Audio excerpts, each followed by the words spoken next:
વિદ્યાર્થી મિત્રો, બીજા પ્રકરણની અંદર કેટલાક દાખલાઓ આપણે આજે જોઈએ. સ્થિત વિદ્યુત સ્થિતિમાન અને કેપેસિટન્સના સંદર્ભમાં પહેલો દાખલો સ્વાધ્યાયનો એવો જ દાખલો આપણે ઉદાહરણમાં ભણી ગયા છીએ કે જેમાં 5×10⁻8 કુલમ અને -3×10⁻8 કુલમના બે વિદ્યુત ભારોને એકબીજાથી 16 સેન્ટીમીટર અંતરે મૂકેલા છે. કેટલા અંતરે મૂકેલા છે? 16 સેન્ટીમીટર. આપણે મીટરમાં ફેરવવા પડે અને એ 16 સેન્ટીમીટર એટલે 0.16 મીટર જેટલું મૂલ્ય આપણને મળે.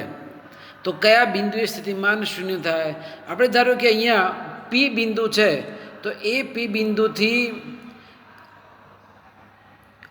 એ સુધીનું અંતર ધારો કે એક્સ છે અને એ એક્સ જ્યાં મળે છે ત્યાં સ્થિતિમાન શૂન્ય થાય છે અને ત્યારે V1 + V2 = 0. હવે તમે જુઓ, સ્થિતિમાન V એટલે KQ/R.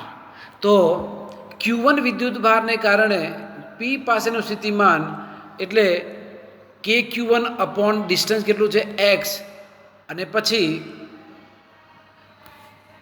બી પાસે રહેલા Q2 વિદ્યુત ભારને કારણે મળતું સ્થિતિમાન એટલે KQ2. ટોટલ ડિસ્ટન્સ કેટલું છે? X છે. એમાં એ અને બી વચ્ચેનું અંતર 16 સેન્ટીમીટર એટલે 0.16 આપી દીધેલું છે. તો પીબી વચ્ચેનું ડિસ્ટન્સ કેટલું થશે? X - 0.16. તો એ સંદર્ભમાં KQ1/X + KQ2/X - 0.16 = સ્થિતિમાન 0. એટલે બેલેન્સ થઈ ગયું.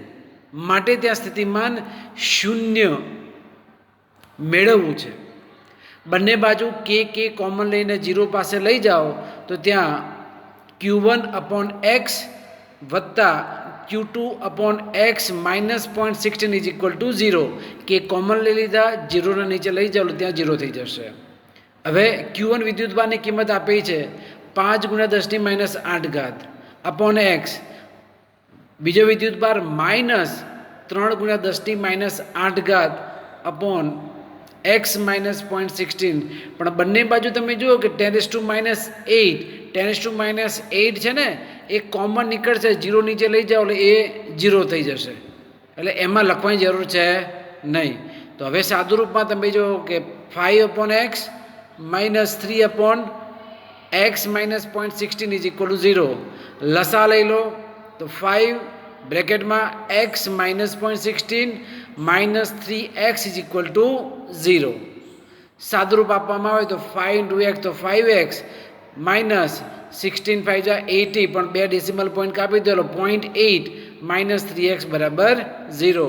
તો 5X - 3X એટલે 2X = 0.8. તો X = 0.4 મીટર. એનો મતલબ થાય X = 40 સેન્ટીમીટર. એટલે તમે જુઓ કે એ બિંદુથી 40 સેન્ટીમીટર અંતરે સ્થિતિમાન શૂન્ય થશે.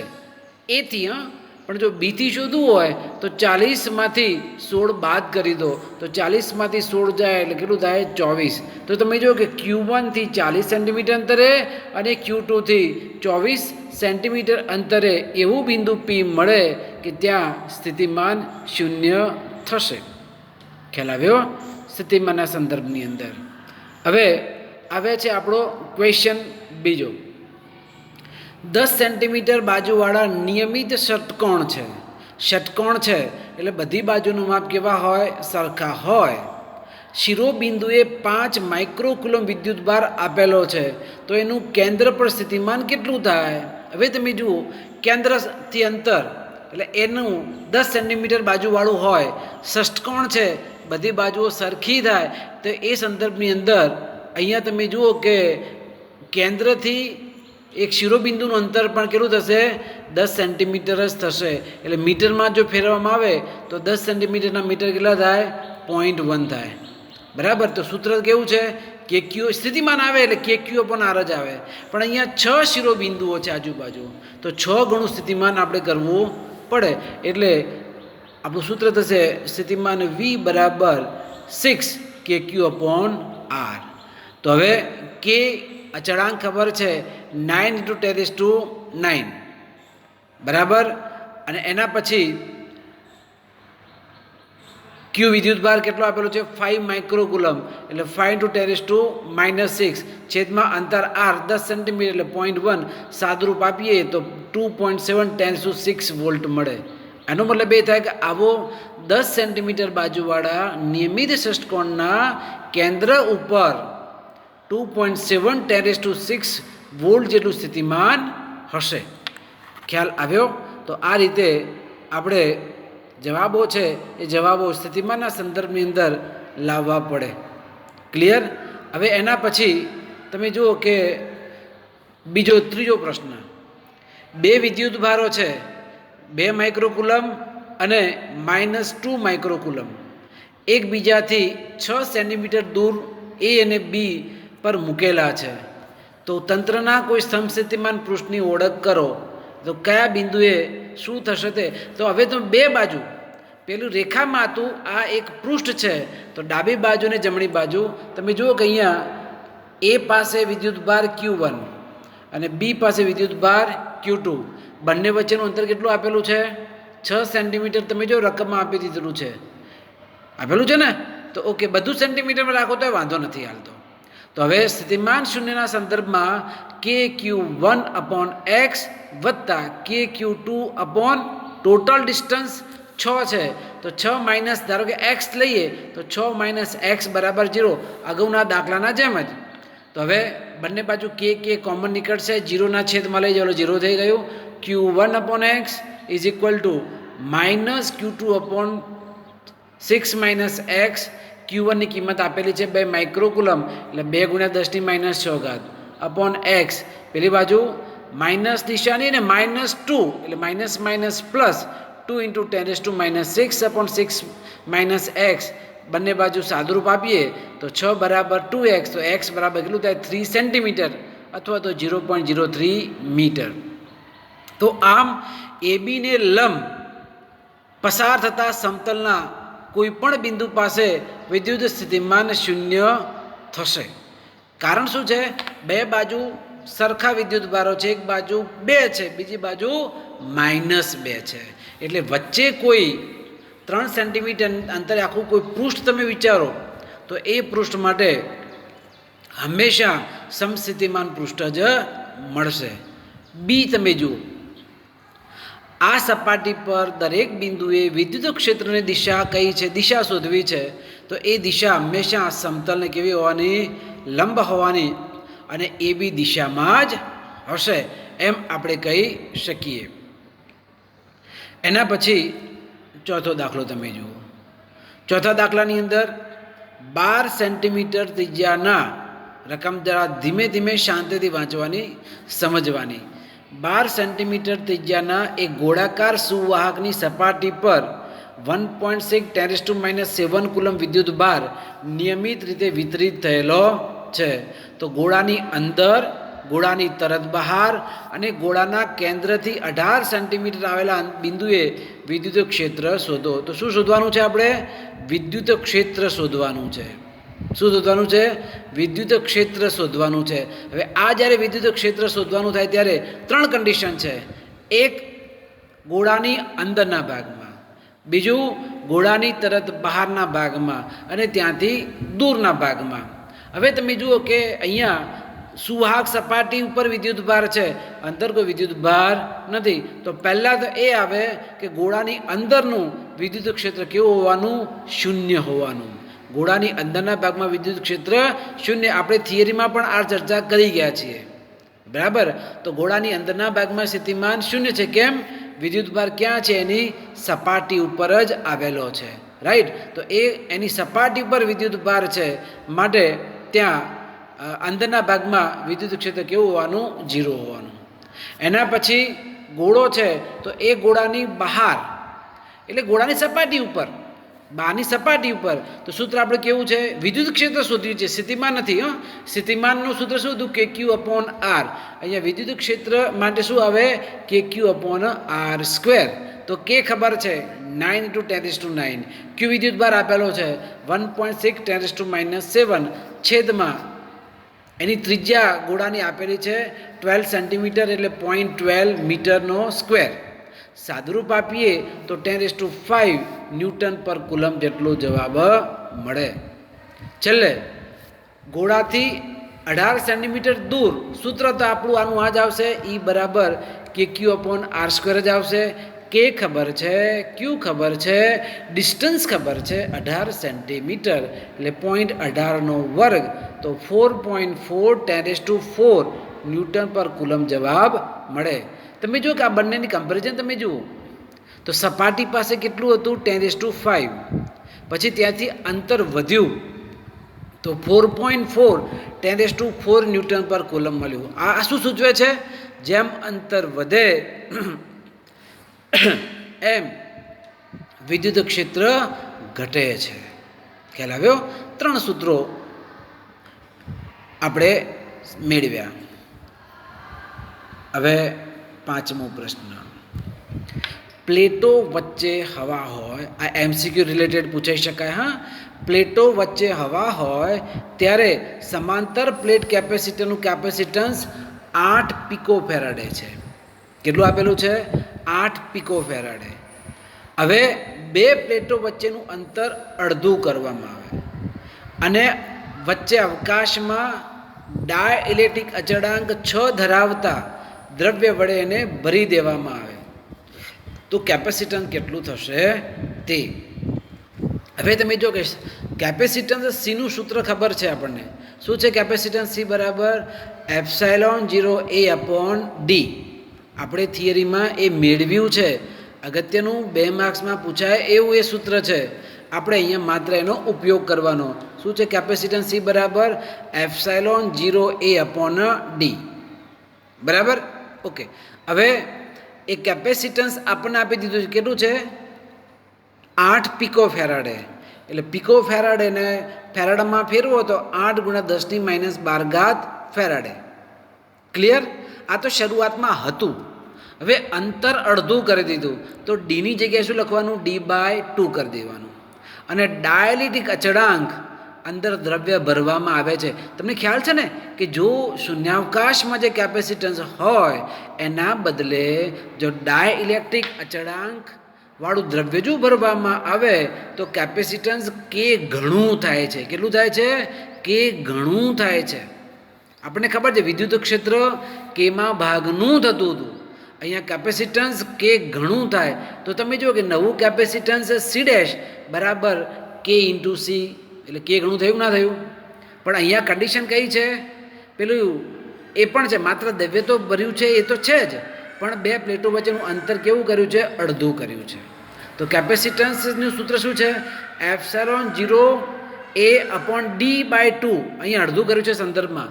તો કે ε0A/d/2 છેદના છેદમાં 2 ક્યાં જતા રહેશે? અંશમાં જાય. હા, તો એ સંદર્ભમાં 2k ε0A/d. પણ ε0A/d તો એટલું કેટલું આપેલું છે? 8 × 10⁻12 છે. તો 2 કેની કિંમત કેટલી આપેલી છે? 6 આપેલું છે ને?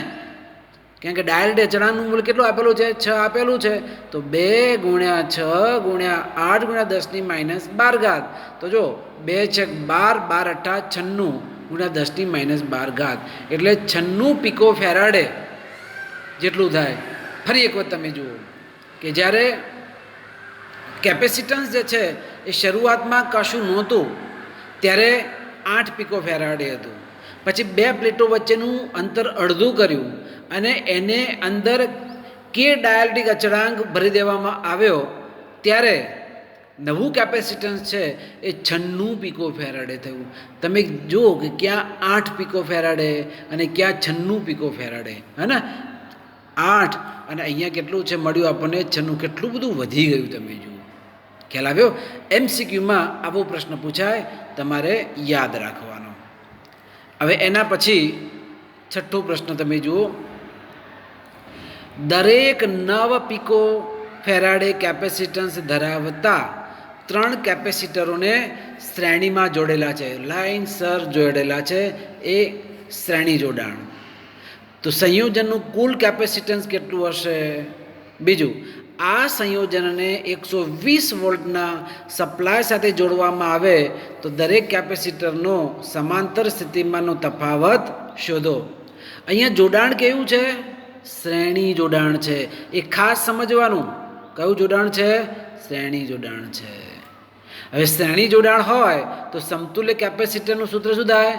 1/c બરાબર 1/c1 plus 1/c2 plus 1/c3.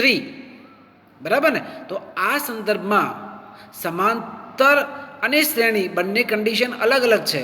અહીંયા શ્રેણી કીધું છે માટે સમતુલ્ય કેપેસિટન્સ 1/c બરાબર 1/c1 plus 1/c2 plus 1/c3 મળે. હવે જ્યારે સાદુરૂપ જ્યારે આપવાનું થાય અને એ સાદુરૂપ જ્યારે આપતા હોઈએ ત્યારે અહીંયા ત્રણેય કેપેસિટરની કિંમત સરખી છે. તો 1/9 10⁻12 પ્લસ 1/9 10⁻12 પ્લસ 1/9 10⁻12. તો એ સંદર્ભની અંદર તમે જુઓ ત્રણેય કેપેસિટન્સ જે છે એ ત્રણેય કેપેસિટન્સ જે છે એ કિંમતો આપી દીધી છે. હવે 1/c બરાબર કોમન કાઢી નાખો અને એ કોમનમાં 9 ઇન્ટુ 10⁻12 કોમન, તો બ્રેકેટમાં આવશે 1 પ્લસ 1 પ્લસ 1. તો 1 પ્લસ 1 પ્લસ 1 એટલે કેટલું થયું? 1/c બરાબર 3 ઇન્ટુ 3/9 ઇન્ટુ 10⁻12.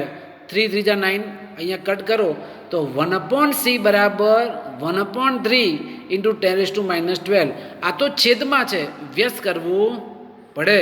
તો c બરાબર 3 ઇન્ટુ 10⁻12 એટલે કે 3 પિકો ફેરાડે જેટલું મૂલ્ય આપણને મળે. ખ્યાલ આવ્યો?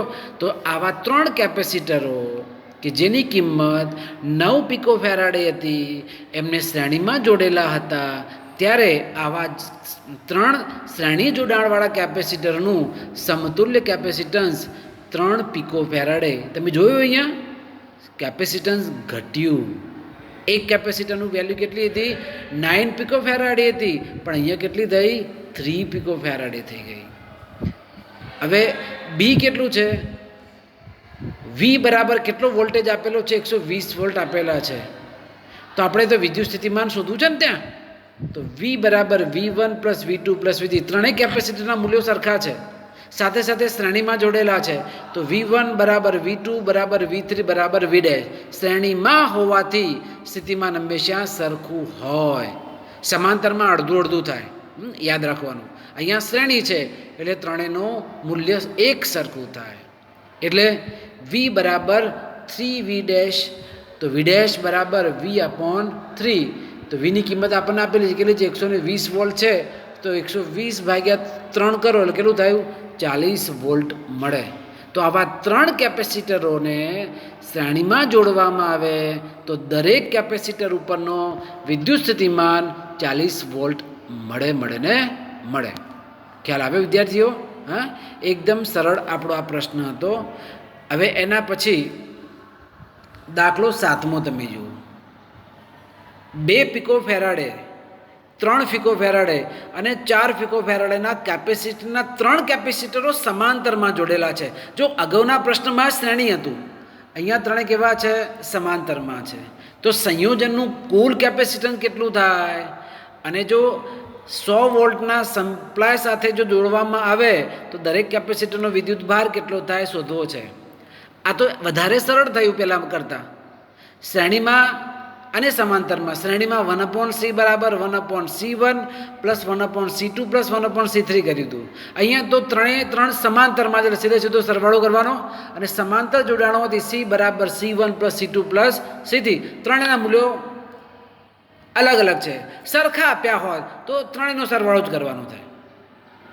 રાઈટ? તો 2 પ્લસ 3 પ્લસ 4 એટલે 9 પિકો ફેરાડે. તો આવા ત્રણ કેપેસિટરોને સમાંતરમાં જોડતા સમતુલ્ય કેપેસિટન્સ વધે.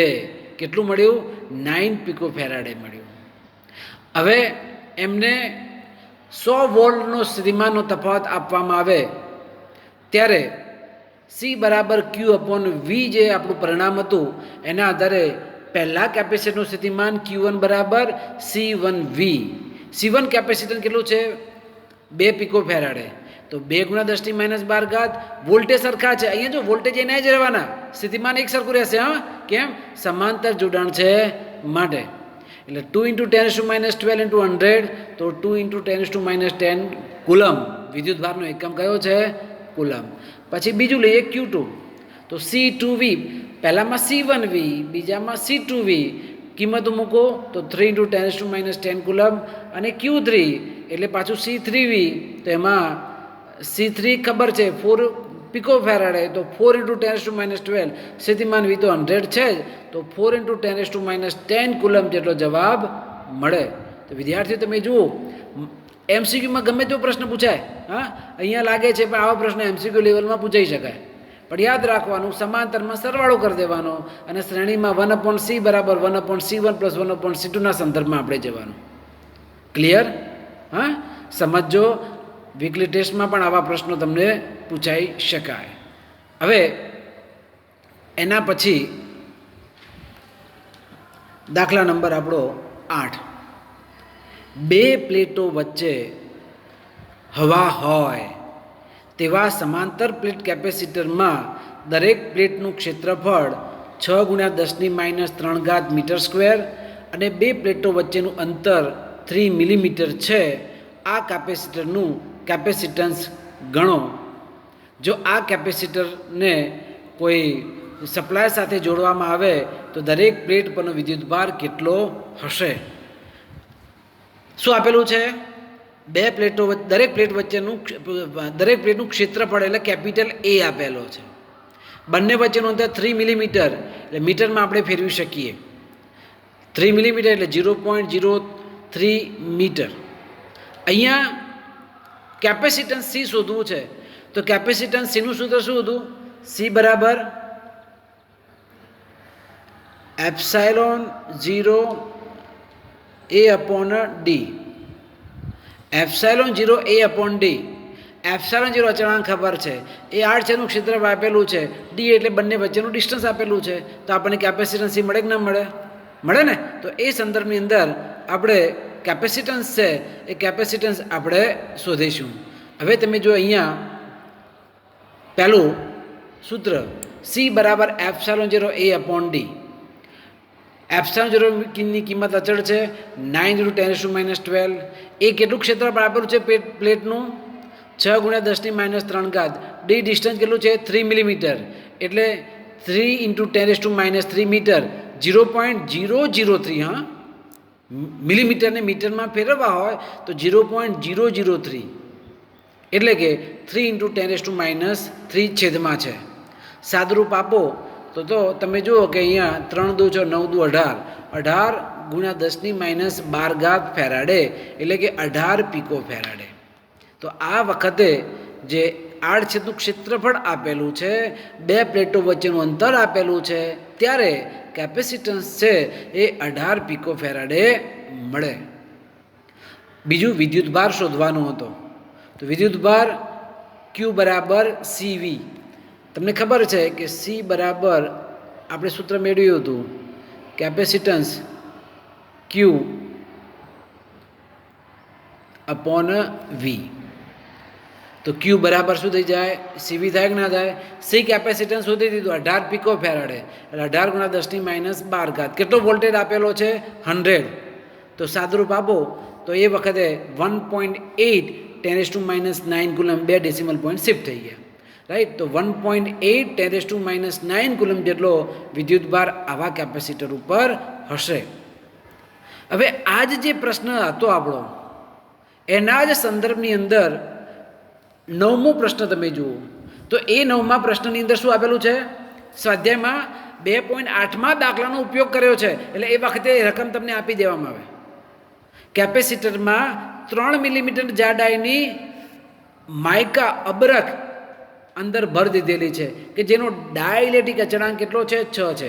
હવે આપણને ખબર છે તો ડાયલેક્ટ્રિક દ્રવ્ય ભરવામાં આવે તો કેપેસિટન્સ એટલા ગણું થઈ જાય બરાબર. તો બે પ્લેટ વચ્ચેનો વોલ્ટેજ સપ્લાય જોડાયેલો રહે ત્યારે અને જોડાણ દૂર કર્યા બાદ દાખલ કરવામાં આવે તો દરેક કિસ્સામાં શું થશે તે સમજાવશો.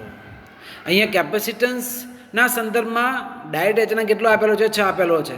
તો પહેલાં તો પ્રારંભમાં કેટલું કેપેસિટન્સ છે 2.8માં આપણે શોધેલું છે, કેટલું છે? 18 પીકો ફેરાડે છે ને. એ સીધે સીધું અહીંયા મૂકવાનું છે, 18 પીકો ફેરાડે પ્રારંભમાં, જ્યારે વચ્ચે હવા હોય ત્યારે 18 પીકો ફેરાડે એટલે 18 ગુણ્યા 10⁻12 ફેરાડે. બે પ્લેટો વચ્ચેનું ડિસ્ટન્સ કેટલું છે? 3 મિલીમીટર, એટલે 3 ગુણ્યા 10⁻³ મીટર. પણ દ્રવ્ય ભરવામાં આવે 6 ડાયલ રચના છે, એટલે ત્યાં આપણે 18 ગુણ્યા 6 કરો, ડાયરેક્ટ ખ્યાલ આવ્યા તો 6 ગણું તો 18 ગુણ્યા 6 એટલે કેટલું મળ્યું? 108 પીકો ફેરાડે. તો જ્યારે ડાયલેક્ટ્રિક અચળાંક રાખવામાં આવે છે ત્યારે 108 પીકો ફેરાડેવાળું કેપેસિટન્સ થઈ ગયું. હવે વોલ્ટેજ સપ્લાય જ્યારે આપેલો છે, કેટલો જોડાણમાં હતો? તમે જુઓ કે 100 વોલ્ટનું જોડાણ હતું ને, અંદર આપેલું હતું ને 100 વોલ્ટ. કેટલું હતું? 100 વોલ્ટ આપ્યું હતું. તો અહીંયા તો ક્યુ બરાબર સીવી, સી એટલે 108 નવી પરિસ્થિતિમાં, વી કેટલા છે? 100. તો વિદ્યુતભાર કેટલો થવાનો? 1.08 × 10⁻8 કુલમ જેટલો વિદ્યુતભાર થશે. આ તો જ્યારે 100 વોલ્ટ આપ્યા છે ત્યારે. હવે એના પછી તમે જોયું કે સપ્લાય બંધ કરી દીધો. હવે સપ્લાય બંધ કરો તો વિદ્યુતભાર તો શું રહે? એટલો જ રહેશે, એમાં કંઈ બહાર જતો રહેતો નથી વિદ્યુતભાર. તો વિદ્યુતભાર ક્યુ બરાબર સીવી પરથી ત્યાં Q/C = V થશે. તો ક્યુ ખબર છે એટલો જ, એટલે 1.88 10⁻9 C કેપેસિટન્સ ખબર છે. કેટલું હતું? 1.08 10⁻8, તો લગભગ 16.66 વોલ્ટ જેટલું ત્યાં સ્થિતિમાન મળે. આમ વોલ્ટેજ ઓકે, શરૂઆતમાં કેટલો વોલ્ટેજ આપેલો હતો? 100 વોલ્ટનો. જોડાણ દૂર કરી દીધું છતાં પણ એની અંદર સ્થિતિમાન 16.66 વોલ્ટ તો છે જ. એટલે ખબર છે, મેં લેક્ચરમાં કીધું હતું કે એવું નહીં સમજવાનું કે કેપેસિટરને આપણે ક્યાં જોડાણ કરેલું છે, આપણે કંઈ કરંટ ના લાગે, ઝાટકો ન મારે. અલા મારે બંધ સપ્લાય છે છતાં પણ 16.66 વોલ્ટ તો મળે જ છે. બરાબર. તો દરેક વિદ્યાર્થીઓ આ જે 9 જે ક્વેશ્ચન આપણે સોલ્વ કર્યા, એ 9 એ 9 ક્વેશ્ચન 2 ટાઈમ તમારે કમ્પલસરી લખવાના છે અને એ તૈયાર તમારે કરવાના છે. બરાબર. તો એ સંદર્ભની અંદર અહીંયા તમારે ધ્યાન છે એ ધ્યાન રાખવાનું.